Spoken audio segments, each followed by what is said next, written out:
il s'agit du code d'Hammurabi. Ce code démontre non seulement que l'écriture existait avant Moïse, mais que certains peuples avaient atteint un haut niveau de civilisation.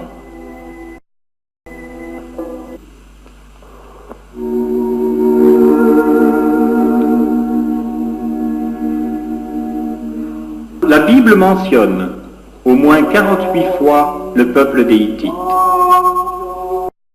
Jusqu'à une époque relativement récente, beaucoup de gens affirmaient que les Hittites étaient une pure invention de la Bible. En effet, aucun autre document en dehors de la Bible ne mentionnait le peuple hittite. L'archéologie a prouvé que le peuple hittite a bien existé et que ce peuple possédait un haut niveau de civilisation. C'est en 1906 qu'on découvrit les premières preuves de l'existence des Hittites. On a pris par exemple,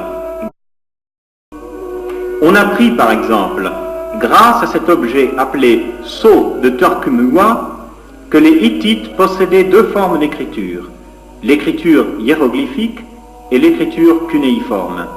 Cet objet a été découvert en 1914.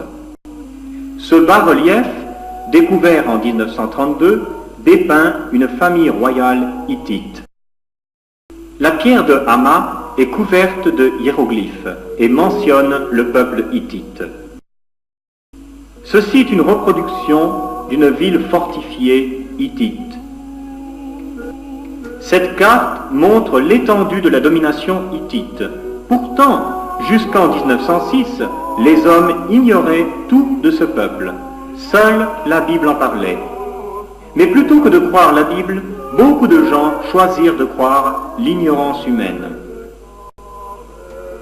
Cette pierre que vous voyez s'appelle l'obélisque noir et se trouve au British Museum à Londres.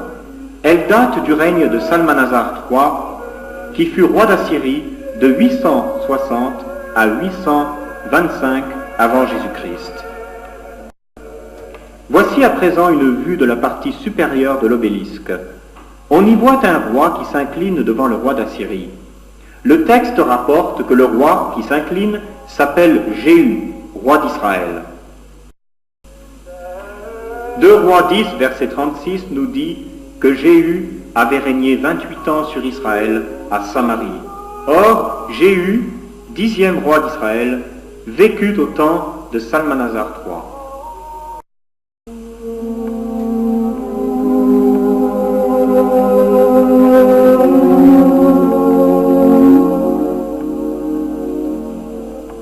En 1868 fut découverte, près de la mer Morte, la stèle de Moab, qui se trouve actuellement au musée du Louvre. Haute de 1,25 m et large de 60 cm à la base, la stèle de Moab date du règne de Mécha, roi de Moab, 800 ans avant Jésus-Christ. Le roi de Moab y décrit l'oppression de son pays par Omri, roi d'Israël. Ce que vous voyez ici, ce sont les tablettes de Tel El Amarna, découvertes par hasard en 1887 à 320 km au sud du Caire. Ces tablettes constituent une partie des archives royales du pharaon Amenophis IV. Elles sont riches de renseignements sur l'époque de Moïse et les mœurs 15 siècles avant Jésus-Christ. Amenophis IV était d'ailleurs l'époux de la fameuse Néfertiti. Dans les tablettes de Tel El Amarna, les vassaux cananéens d'Amenophis IV supplient le pharaon d'intervenir contre les envahisseurs appelés Abirus. On a tout lieu de croire que ces fameux Abirus, qui envahissent le pays de Canaan, ne sont autres que les Hébreux, qui à cette époque, en fait, conquirent le pays de Canaan.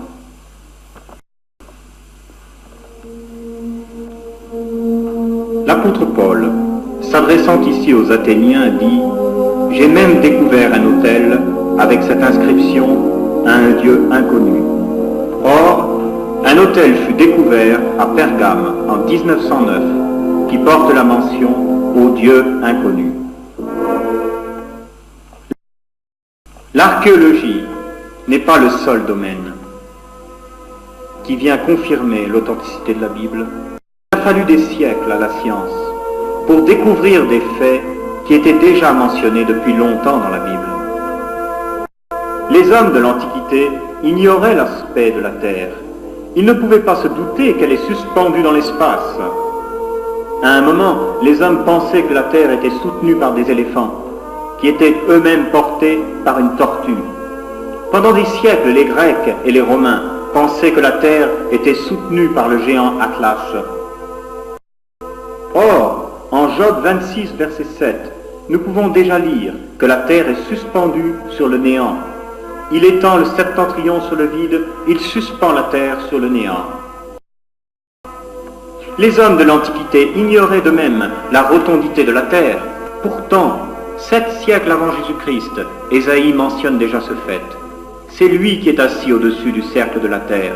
Sans les instruments d'observation nécessaires, comment Ésaïe pouvait-il parler du cercle de la terre?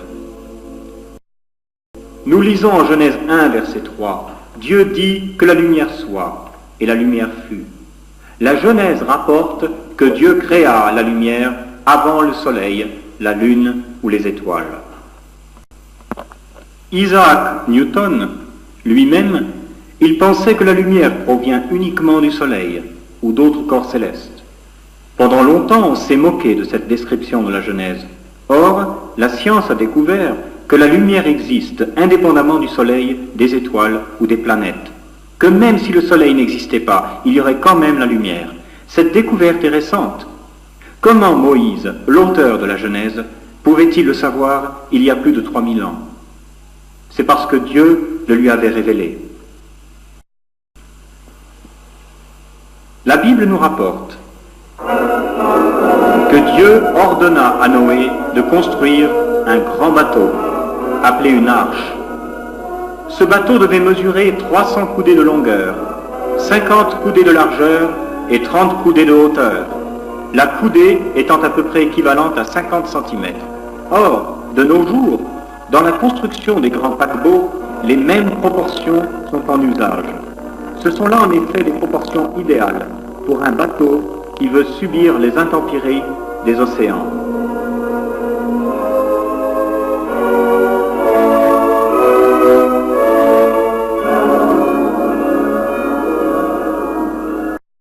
Combien d'étoiles y a-t-il dans l'espace? Les hommes se sont toujours posé cette question. Du temps de Socrate, certains pensaient qu'il n'y a que 1000 étoiles dans le ciel. Au Moyen-Âge, certains disent 10 000. De nos jours, on sait qu'il serait vain de vouloir compter les étoiles. Rien que dans notre galaxie, il en existe des milliards. Or, nous lisons déjà dans la prophétie de Jérémie, de même qu'on ne peut compter l'armée des cieux, ni mesurer le sable de la mer, de même je multiplierai la postérité de David, mon serviteur.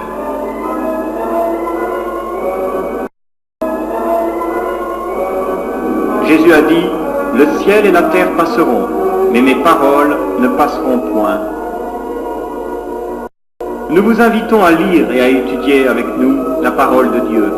Paul a écrit ceci, « Je vous déclare, frères, que l'évangile qui a été annoncé par moi n'est pas de l'homme, car je ne l'ai reçu ni appris d'un homme, mais par une révélation de Jésus-Christ. » Nous vous invitons à prendre connaissance de cette révélation si vous ne l'avez déjà fait. Nous vous invitons aussi à obéir à l'évangile dans les eaux du baptême, ainsi que Christ nous l'a enseigné lui-même. Nous espérons que ce film vous aura aidé à ne plus douter de la parole de Dieu.